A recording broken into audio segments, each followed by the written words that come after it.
করতেছে মা বিছানাতে বসে ব্যায়াম করতেছেন। তো কোথায় হবে খাওয়ান না গাইস, মায়ের তো পায়ে একটু সমস্যা ছিলাম। আর গাইস ঘুম পাচ্ছিল প্রচুর, আজকে বিকালে একটু রেস্ট নেই নেই, সকাল অনেক তাড়াতাড়ি উঠতে হয়েছিল। আর তাই জন্য প্রতিবার স্যার দাও না শেয়ার শীতের সময় তো সেরা দিন দরকার। গাইস ঠান্ডা আসতে চলছে সামনে, তো মায়ের সেরা জমে। Hello everyone, good morning, welcome to my new blog. কেমন আছেন সবাই? আই হোপ সবাই ভালো আছেন, আমি ভালো আছি। তো আজকে ব্লগটা অনেক ইন্টারেস্টিং হতে চলছে, আপনারা অবশ্যই ভিডিওটি স্কিপ না করে ভিডিও শেষ অবধি সাথে থাকবেন। গাইস এই মাত্র শাওয়ার নিয়ে আসলাম, আর গাইস এদিকে দেখুন আমাদের কিচেনের অবস্থা একদম লন্ডমন্ড করা সবকিছু।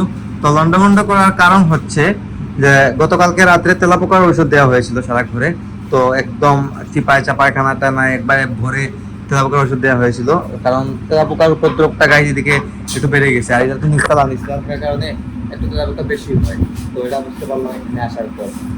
তো এদিকে দেখুন রিপন ভাই পরিষ্কার করতে সবকিছু, সব বাসন কুসন অনেকগুলো ড্রয়ার থেকে বের করে পরিষ্কার করা চলতেছে। আর এদিকে দেখুন বাবা কি করতেছেন, গাইস বাবা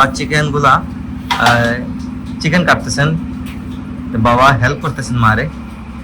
তোমার চোখ কমছে না বাবু? চোখ লাল কমে না তো বাবায়? কিতা এটা আমরা কিছু ফোর্স হচ্ছে চোখ না কিতা? হ্যাঁ চোখ মানে কিছু ফোর্সে কিছু মানে ফোর্সে করে লাল একটু কম আছে আজকে। হ্যাঁ গাড়ি গতকালকে এখন বাবার চোখের মধ্যে কিছু একটা পড়েছিল, এই মানে কি বলে গুড়া টুড়া কিছু একটা পড়েছিল, হয়তো যার কারণে একটু লাল। তো মায়ের কাজ টাজ করতেছেন, মাকে হেল্প করতেছেন, মাও আছেন কিচেনের মধ্যে হেল্প করতে।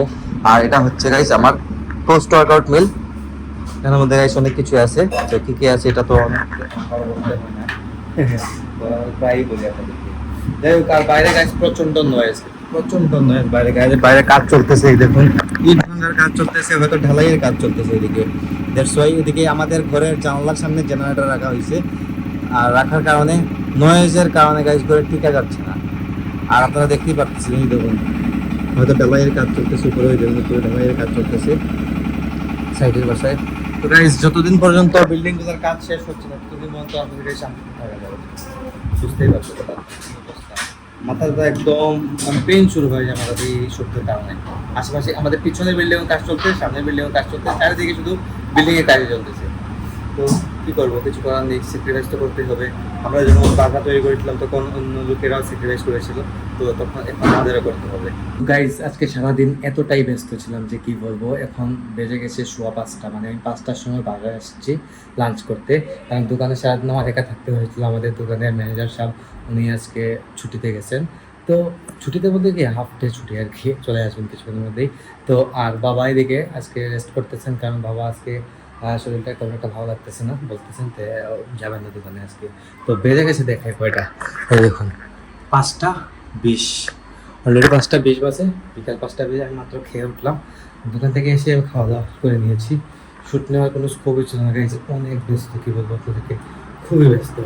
আর এদিকে দেখুন আমার মা কি করতেছে, মা বিছানাতে বসে ব্যায়াম করতেছেন। তো কোথায় ব্যায়াম হবে খাওয়ান না গাইস, মায়ের তো পায়ে একটু সমস্যা আপনারা জানেন, পায়ের জন্য আমি এবার মায়ের ডাক্তারও দেখিয়েছি। তো অনেকটাই আগের থেকে ভালো, আগের থেকে অনেকটাই সুস্থ, এখন ভালো আছেন। পা নিয়ে হাঁটা চলাফেরা করাটা কিন্তু মায়ের একটা টাফ হয়ে যেত, অনেকটা মুশকিল হয়ে যেত। তো এখন মোটামুটি ভালো, ডাক্তার আমাকে বলেছে যে আপনার ব্যায়াম করার জন্য, তো পায়ের যে এক্সারসাইজগুলো এগুলো করার জন্য মায়েরগুলো এক্সারসাইজ করতেছেন বসে বসে, দেখতে পারতেছেন কীভাবে এক্সারসাইজ করে।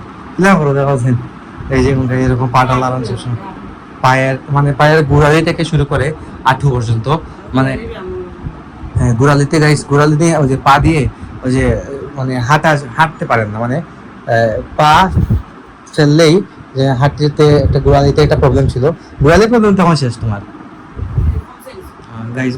পায়ের যে গোড়ালির প্রবলেমটা ছিল সেটা কিন্তু এখন কমে গেছে। তো হাঁটুর প্রবলেমগুলো, এই যে হাঁটুর ব্যায়ামগুলা আমার প্রতিদিন 1 ঘন্টা সময় এরকম বিকালে ব্যায়াম করেন, খাওয়া দাওয়া শেষ করে রেস্ট নিয়ে তারপর ব্যায়াম করেন আর কি, কীভাবে করতেছেন। তো এই ব্যায়ামগুলা এমনিতেও কিন্তু করা ভালো, পায়ের জন্য ভালো, পায়ের গাইস। আর সত্যি কথা বলতে কি পায়ের রেস্ট হয় না, তো পাকে রেস্ট দিতে হয়, প্লাস হচ্ছে কি পায়ের ব্যায়ামও করতে হয়, নাহলে কিন্তু ওই যে মজবুত হয় না। তো আমি মনে করি কি আমাদের বডি এক পার্ট আর কোমর থেকে নিচ অব্দি আরেক পার্ট। তো লেগের এক্সারসাইজ করতে হয়। তো আমি যখন জিমে যাই, তো আমার প্রতি সপ্তাহে 2 দিন লেগ ওয়ার্কআউট করতে হয়। তো লেগ যদি ঠিক না থাকে তাহলে কিন্তু পুরো বডি ঠিক করে লাভ হবে না।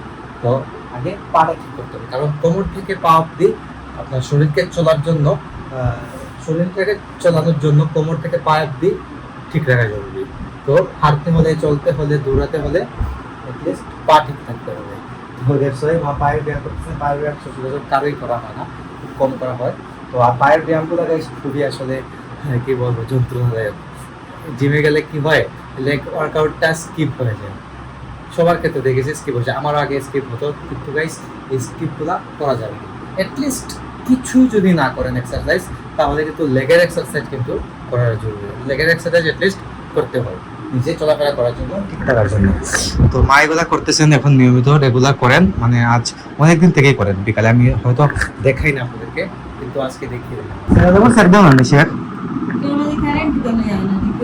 শীতের সময় তো সেরাজিম দরকার। গাইস ঠান্ডা আসতে চলছে সামনে, তো মায়ের সেরাজিমের শেক দেন মা প্রতি বছরই শীতের সময়। এই দেখুন এটা হচ্ছে সেরাজিমের মেশিন, এটা অনেক আগেরই নেয়া। তো সেরাজিমের মেশিনটা চাইনিজ একটা মেশিন, তা আগে সরি কোরিয়ান, তো কোরিয়ান মেশিনটা এটা কিন্তু খুবই ভালো। এটা কিন্তু সবার জন্য ভালো। আমি নিজে আগে শেখ দিতাম, আধা ঘন্টা সময় শেখ দিলে কিন্তু ভালো লাগতো। তো এটা হয়তো এখন নষ্ট হয়ে গেছে, শীত আসতে সামনে আবার ঠিক করাতে হবে। এটা কিভাবে কারেন্ট হয় না। ও গাইস মেশিনের মধ্যে হয়তো কারেন্ট আসতেছে না, তো হয়তো ইলেকট্রিক্যাল ও প্লাগের সমস্যা। গাইস এটা প্লাগের সমস্যা, একটা প্লাগ চেঞ্জ করে নিলে হয়ে যাবে। যাই হোক এটা করে দেবো, সমস্যা নেই। এটা মায়ের জরুরি জিনিস, এটা করতে হবে। যাই হোক, তো আমি আইতে দোকান থেকে দেখি দোকান। গাইস দোকান কিন্তু আমি লাগাইয়া আসছি খেতে, কিছু করার নেই গাইস, খেতে তো আসতে হবে, এখানে মানুষও নেই আজকে। তো যাই দোকানে, আসে গিয়ে। তো গাইস আসছে এখন ঘরে, এসে দেখি মা বসে ফোন টিপতেছেন, আর বসে গেলাম মায়ের পাশে, বসে গল্প করতেছিলাম। আর গাইস ঘুম পাচ্ছিল প্রচুর, আজকে বিকালে একটু রেস্ট নেই, সকাল অনেক তাড়াতাড়ি উঠতে হয়েছিল। আর তাই এরকম আমার কফি বানিয়েছিল, ব্ল্যাক কফি কিন্তু এরকম দেওয়া হতে পারে। আধা ঘন্টা করে বানাতে পারি দেখুন গাইস, একদম অনেক খেলেই কিন্তু মাথা ঠান্ডা হয়ে যায় গাইস। অ্যাটলিস্ট আমার মাথার পেন সব কিছু চলে যায়। আর মায়ের দিকে দেখুন ব্রাউজিং করতেছেন, ব্রাউজিং গাইস ফেসবুকে ব্রাউজিং করতেছেন। মায়ের গাইস সন্ধ্যার পর আর তো কোনো কাজ নেই, ঠাকুর ঘর থেকে বের হওয়ার পর তো মা ফোন নিয়ে বসেন, একজনের পর একজন কল দেয়। মাসি ফোন দেন, অমুক ফোন দেন, তমুক ফোন দেন, অনেকেই ফোন দেন মাকে। ফোন দিয়ে বসে রাখেন, বা আমার ভিডিওগুলো দেখেন, বা ফেসবুকে ব্রাউজিং করেন, এগুলোই করেন আর কি রাত 9টা-10টা পর্যন্ত। তারপর বাবা বাসায় আসার পর তো আর কোনো কাজ নেই। বাবার সাথে গল্প করেন, তারপর খাওয়া দাওয়া শুরু করে সব কিছু করে রাত্রে আবার ঘুমিয়ে পড়েন। আর আমার কাজ তো গাইছি জানেনই আপনারা সব কিছু। তো এখন আমি কফিটা শেষ করবো, কফিটা শেষ করে উপরে চলে যাবো, উপরে গিয়ে এডিটিং শুরু করবো। সকাল 9টায় ভিডিও আপলোড হয়ে যাবে ইউটিউবে, আর ফেসবুকে কিছুক্ষণ পরেই আসতেছে। তো আজকে ব্লগটা আমি এখানে এন্ড করে দিচ্ছি। আপনারা আমাকে ফলো করতে চাইলে আমার ফেসবুক ইনস্টাগ্রামে ফলো করতে পারেন, আর ফেসবুক ইনস্টাগ্রাম লিঙ্ক নিচে ডেসক্রিপশনে পেয়ে যাবেন। এন্ড আই হোপ আজকে ভিডিওটা আপনাদের ভালো লেগেছে। ভিডিও ভালো লাগলে অবশ্যই লাইক করবেন, কমেন্ট করবেন, শেয়ার করবেন, এবং চ্যানেল নতুন হয়ে থাকলে সাবস্ক্রাইব করে আমাকে সাপোর্ট করবেন। তো দেখা হচ্ছে নেক্সট ভিডিওতে। ততক্ষণ ভালো থাকুন, সুস্থ থাকুন। Thank you so much for watching.